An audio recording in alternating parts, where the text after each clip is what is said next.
বান্দাবান্দি মনে রাখি, আমার একটা কাজ আছে, আমার একটা চুলা আছে, ওই চুলার নাম হলো জাহান্নাম।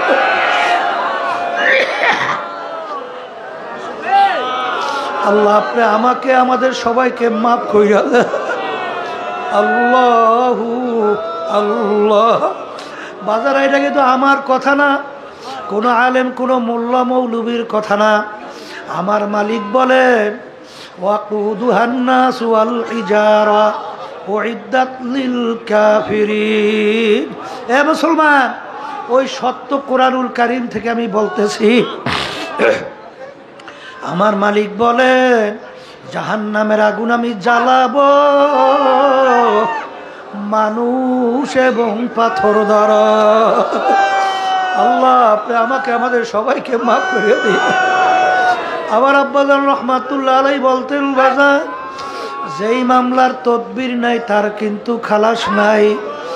আরে তোমার আমার চিন্তাও নাই, বাজান গুনার পর গুনাহ কইরাই যাইতেছি, কই একটু অনুভূতিও নাই, চিন্তাও নাই, চোখেও পানি নাই, একটু মালিকের দরবারে মাপ চাওয়া চার রোনা জারিও নাই।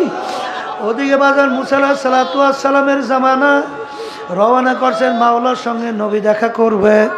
দেখে পথের পাশে একটা পাথর কান্দে। মুসা আলাইহিস সালাম বলে, পাথর তুমি কেন কান্দো? বলেন নবী কোথায় রওনা করছেন? আল্লাহর সঙ্গে দেখা করার জন্যে। নবী গো আমার কথা একটু মালিকের কাছে বইলেন যে একটা পাথর তোমার ভয়, তোমার জাহান্নামের ভয়।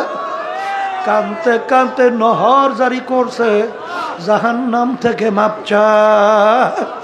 মুসা আলাইহিস সালাম বলে, মালিক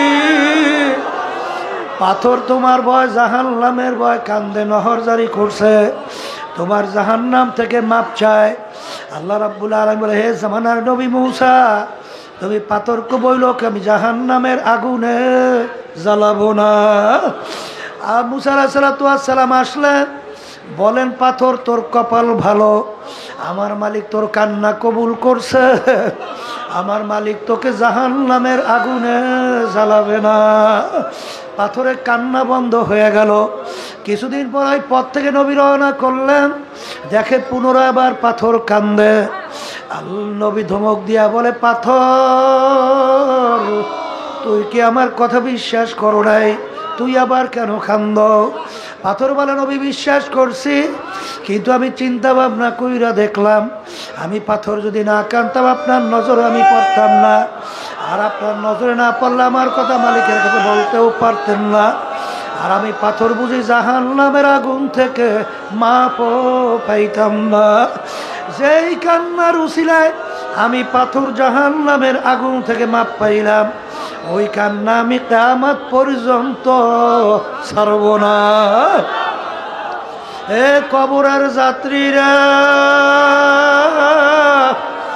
একটা পাথর যদি মাওলার ভয়, মাওলার জাহান্নামের ভয়, কানতে কানতে যদি নহর জারি করতে পারে, তোমার আমার দিল কি পাথরের চেয়েও শক্ত হইয়া গেল?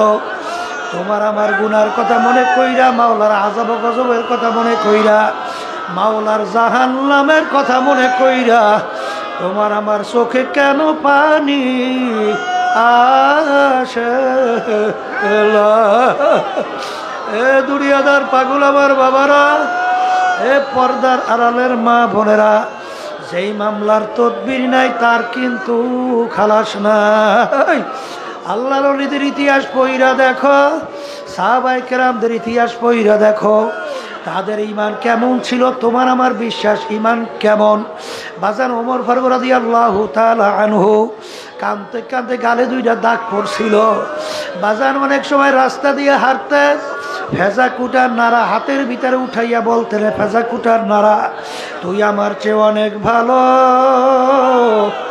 অর্ধেক দুনিয়ার রাজত্ব করছিলেন, বাংলাদেশের মতো প্রায় 200 দেশের রাজা, আর বর্তমানে একটু এলাকার মেম্বার, চেয়ারম্যান, একটু এমপি মিনিস্টার হইয়া, একটু বড় অফিসার হইয়া এখন ধরাকে সরা জ্ঞান মনে করেন না।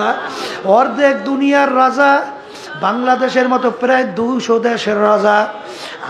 আমিরুল মুমিনিন ওমর ফারুক রাদিয়াল্লাহু তাআলা আনহু রাস্তা দিয়ে হাঁটে, ফেজা কুদানার হাতের ভিতরে উঠায়, তাকাইয়া তাকাইয়া দুই চোখের পানি সাইরা দিয়া কান্দে আর বলে, ফেজা কুটা নারা,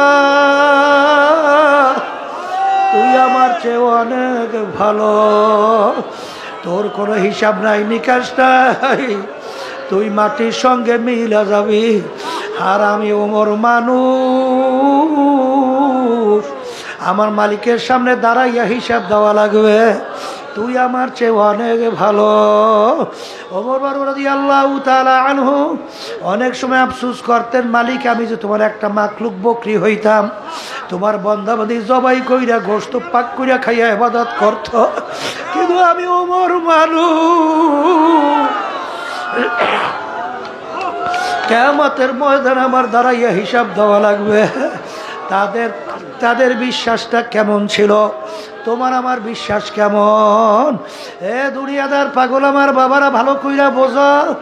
ওসমান গনি রাদিয়াল্লাহু তাআলা আনহু অনেক সময় কবর দেখতেন, এমনভাবে অজরে কান্না শুরু করতেন, কাঁদতে কাঁদতে দাঁড়ানো অবস্থায় ঠাস কইরা পয়সা পড়ত।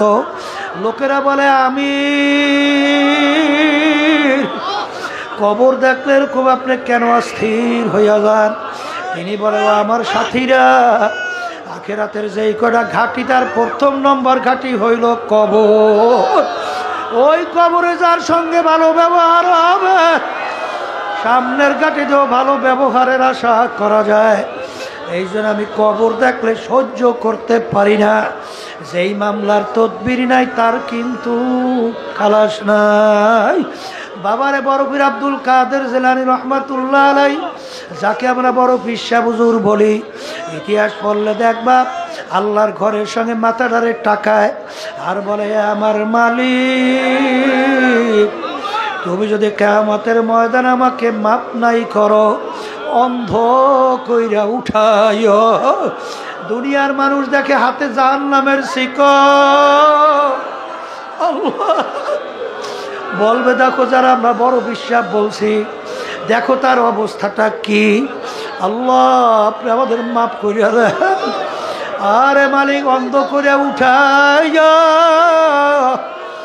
এক তো লজ্জা, অন্যদিকে আযাব। বাজান, যেই মামলার তদবির নাই, তার কিন্তু খালাস নাই। আমার দাদা জান রহমাতুল্লাহ আলাইহি আমাদের পাশেই ঘুমাইয়া আছে। আমার দাদা জান রহমাতুল্লাহ আলাইহি ইন্তেকালের আগে আগে চকির উপরে বসে কবরস্থার দিকে তাকাইয়া তাকাইয়া পোলাপানের মাথা উয়া করিয়া চিল্লাইয়া কান্দে,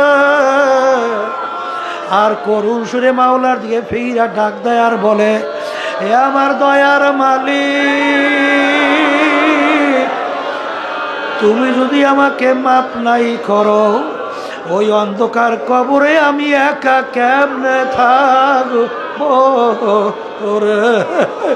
এ কবরের যাত্রীরা, এ কবরের যাত্রীরা, ওই কবরের কথা স্মরণ করতে থাকো, যেই কবরের ভিতরে বাতি নাই, সাথীও নাই, বিছানাও নাই, বালিশও নাই। আল্লাহ আল্লাহ, আল্লাহর হাবিব বলেন, হে আমার উম্মতেরা, আল্লাহু কবর তোমাদেরকে দৈনিক ডাকে। আরে আর ডাক দিয়া বলে, আব্দুল করিম, হে রেজাউল করিম, হে রহিমা খাতুন, আনা বাইতুল ওয়াহদা, আনা বাইতুল জুলমা, আনা বাইতুল জুল। হে আব্দুল করিম, আমি একাকির ঘর, আমি অন্ধকারের ঘর, আমি পোকামাকড়ের ঘর। আরে ওই ঘরে যাওয়া লাগবে, মোরাকাবা করো। বাজান, আমার আব্বাজান রহমাতুল্লাহ আলাইহি অনেক সময় অন্ধকারে নামাজ পড়তে রওনা করতেন। আরে হঠাৎ জোরে চিল্লাইয়া কাইদা উঠত, দরজা খুলিয়া দেখা গেল আব্বাজান সিঁড়ি দিয়া নামে, আর গুনগুন গুনগুন কইরা কান্দে। যাদের জীবনটা মাওলার রাস্তায় কাটাইয়া দিল, তবু মন মানে না, কিভাবে অন্ধকার কবরে একা থাকবে, এই জন্য গুনগুন করে কান্দে। এই জন্য আমার বাজানদেরকে বলবো, পর্দালে মা বোনদেরকে বলবো, হে বড় লোক আমার বাবারা, হে ধনী আমার বাবারা, হে বড় অফিসার লেভেলের আমার বাবারা, হে শৌখিন আমার বাবারা, আমার মালিক জাহান্নামের যে আযাবের ঘোষণা করছেন, ওই এক সেকেন্ড আযাবের সহ্য করার শক্তি দুনিয়ার কোনো মানুষের নাই। বাজান, আমার মালিক তোমাকে আমাকে সমস্ত মাখলুকাত বানাইলো কেন? আমাদের জন্য। আমার মালিক গাছে তুলা কেন বানাইলো? একদিন কি চিন্তা কইরা দেখছো? আশরাফুল মাখলুকাত আমরা মানুষ, আমার মাওলার বড় আউসের বন্দাবান্দি। আরে তুমি আর আমি যখন ঘুমাইয়া যাব, মাথাটা যদি জমিনে ভাইঙ্গা পইরা থাকে, আমার মাওলার কুদরতি পরাণে সহ্য হয় না। এই জন্য আমার মালিক গাছের ভিতরে তুলা দিল। হে বান্দা বান্দি, গাছের তুলা পারবি, বালিশ বানাবি, ল্যাপ তোষক বানাবি, ল্যাপ তোষক লাইসা ল্যাপ গায়ে দিয়া বালিশ মাথায় দিয়া তারপর তুই ঘুমাইয়া যাবি। আমার কুদরতি কলিজারা ঠান্ডা হইয়া যাবে। আজকে এইটা পাইয়া ল্যাপ মুড়া দিয়া ঘুমাও, মালিকের হুকুম পালন করতে মাসে যাও না। কিন্তু হেনে মোখারাম মনে রাখিও, আমার মালিক কিন্তু জাহান্নামের মধ্যেও ল্যাপ তোষকের ব্যবস্থা করছে। এ আল্লাহর বান্দারা সহ্য করতে পারবা? অমিল জাহান্নামা মিহাদু অমিল ফাউতিহিম গওয়াশ। আমার মালিক বলেন, জাহান্নামের মধ্যেও আমি ল্যাপ তোষকের ব্যবস্থা রাখছি। আর জাহান্নামীদেরকে আমি বলবো, হে ফেরেশতার, জাহান্নামীদেরকে জাহান্নামের তোষকের মধ্যে শোয়াইয়া দাও। এরপর জাহান্নামের ল্যাপটা গায়ের মধ্যে দিয়ে দাও। এরপরে জাহান্নামের ল্যাপ তোষকের চতুর্পাশ দিয়ে বল্টু দিয়ে আটকাইয়া দাও। এখন ওরা যেন ভাইগা যাইতে না পারে। এখন ল্যাপ তোষকের মধ্যে জাহান্নামের আগুন জ্বালাইয়া দাও। আল্লাহ আল্লাহ, আপনি আমাদের সবাইকে মাফ করিয়া দেন। এই আযাব সহ্য করতে পারবা? আল্লাহ আমাদের মাফ করে। আল্লাহ আল্লাহ, এ দুনিয়াদার পাগল আমার বাবারা, বাজান, দুনিয়ার কষ্ট সহ্য করতে না পারলে মানুষ মারা যায়। কিন্তু আল্লাহ রাব্বুল আলামিন বলেন, লা ইয়ামুতু ফিহা ওয়ালা ইয়াহইয়া। এত কষ্টের পরে মরবেও না, বাঁচবেও না। এ আল্লাহর বান্দারা, আমার মালিক কুরআনুল কারীমের ভিতরে বলেন, জাহান্নামীরা জাহান্নামের আগুনে জ্বলতে জ্বলতে কুল্লামা নাদিজাত জুলুদুহুম বাদদালনাহুম জুলুদান গায়রাহা। আল্লাহ আল্লাহ, জাহান্নামের আগুনে জ্বলতে জ্বলতে ওদের শরীরের চামড়াটা শরীর থেকে পৃথক হইয়া জমিনে ধারাস কইরা পুইরা যাবে। আল্লাহ, মৌত তালাশ করে পাওয়া যাবে না। আবার নতুন চামড়া গজাবে, আবার জাহান্নামের আগুনে জ্বলতে জ্বলতে আবার চামড়া জমিনের ভিতরে পইরা যাবে। লা ইয়ামুতু ফিহা ওয়ালা ইয়াহইয়া। এ বড় লোক আমার বাবারা, আজকে দুনিয়া একটু সূর্যের আলো সহ্য করা যায় না। কিয়ামতের ময়দানে আমার মালিক এই সূর্য এক হাত বা সোয়া হাত মাথার উপরে উপর করে ছাইরা দেবে। কিয়ামতের ময়দান তামার জমিন। কিয়ামতের ময়দানে গাছ নাই, ঘর নাই, বাড়ি নাই, ভাগুই নাও কোনো জায়গা নাই। সূর্যের তাপে কিয়ামতের ময়দান পুইরা লাল চামড়ার মতো লাল হইয়া যাবে। আল্লাহ আল্লাহ আমাদেরকে মাফ করিয়া দেন। আল্লাহ সূর্যের তাবে নাফরমানদের তালুটা টাস টাস কইরা ফাইটা মগজগুলা ভাতের মতো লইয়া বাইয়া বাইয়া পড়তে থাকবে।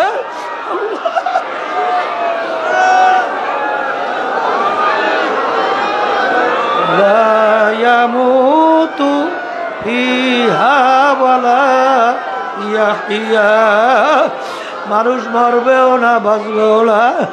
এ দুনিয়াদার পাগল আমার বাবারা, আজকে দুনিয়া এক আগুন, 1 মিনিট আঙ্গুল রাখা যায় না। আল্লাহ রাব্বুল আলামিন জাহান্নামের আগুন বানাইছেন কেমন।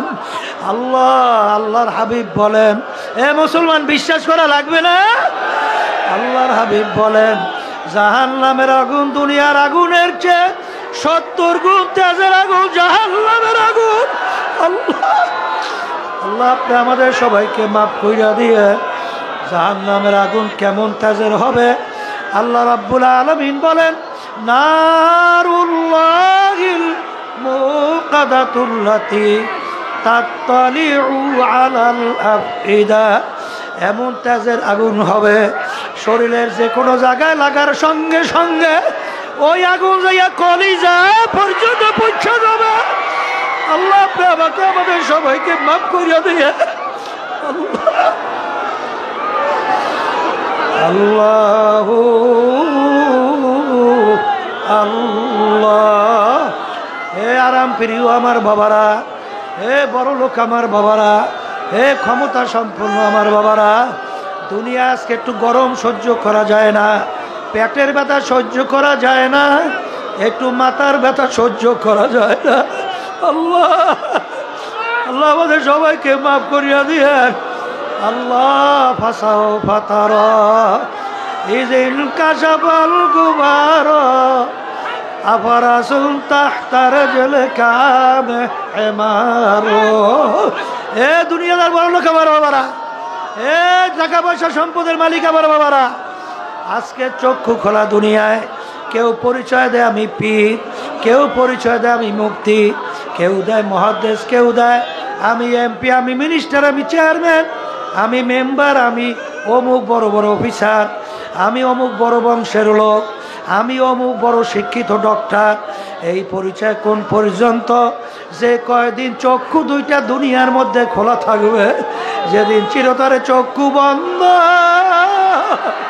আল্লাহ এখন দুনিয়ার দিকে তাকাইয়া দেখো, 3টা সাদা কাপড় দিয়া তোমাকে প্যাঁচ দেছে, মাথায় বানলো, মাজায় বানলো, পায়ে বানলো। এখন তাকাইয়া দেখো প্যাকেট করিয়া ফালাইয়া রাখছে। কোথায় তোমার পীরগিরি, কোথায় তোমার অফিসারগিরি, কোথায় তোমার টাকার গরম, কোথায় ক্ষমতার গরম, কোথায় বংশের গরম? কিছুই আর নাই। আজকে বর্মেয়া পীর চক্ষু খোলা দুনিয়ায় পরিচয় চলে, কিন্তু যেদিন চিরতরে চক্ষু বন্ধ সেদিন দেখতে পারবা তুমি কি অমুক টমুক সমুক না খোদা না কাস্তা জাহান নামের একজন কয়েদি।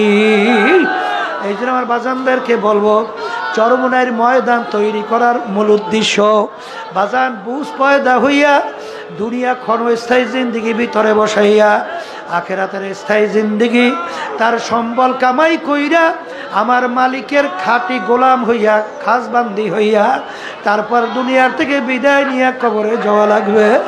আর এই ঔষধ আল্লাহর কুতুবেরা রাখছেন, ঠিক মতো পালন করে দেখো বাজান, দিনার দিন আল্লাহর ফজল ও করমে তোমাদের দিল নেকে চোখবে গুনার থেকে ফেরবে। আমার মালিকের পাগল হইয়া চোখে পানি নিয়া তারপর কবরে যাইতে পারবা। এখন খেয়াল সহকারে অল্প সময় একটু মাওলার জিকির করি। লা ইলাহা ইল্লাল্লাহ, আল্লাহুম্মা আমিন, আল্লাহুম্মা আমিন। अगर जानब माशूक नबाशुल काशाश तलब आशिक बेचारा नारासद बाजार। ও মাবুদ গো, গুনার বোঝা মাথায় নিয়ে বড় আশা করে তোমার শাহী দরবারে হাত তুলছি মালিক, দয়াময় করে আমাদের জীবনের গুনাহ খাতাগুলো মাফ করে দেন। এ আল্লাহ, কত সাদা দাড়িওয়ালা আমার বাবাদেরকে নিয়ে হাত তুললাম। এ আল্লাহ, আপনার কত খাস বান্দাদেরকে নিয়ে হাত তুললাম। আল্লাহ, কত জাকিরিন শাকিরিন আপনার বান্দাদেরকে নিয়ে হাত তুললাম। পর্দার আড়ালে অনেক আপনার খাস বান্দিদেরকে নিয়ে হাত তুললাম। কত তলেবে ইলমদেরকে নিয়ে হাত তুললাম, নায়েবে রাসূলদেরকে নিয়ে হাত তুললাম। যেই হাত আপনার কাছে পছন্দ, এর বরকতে আপনি আমাদের জীবনের গুনাহ খাতা মাফ করে দেন।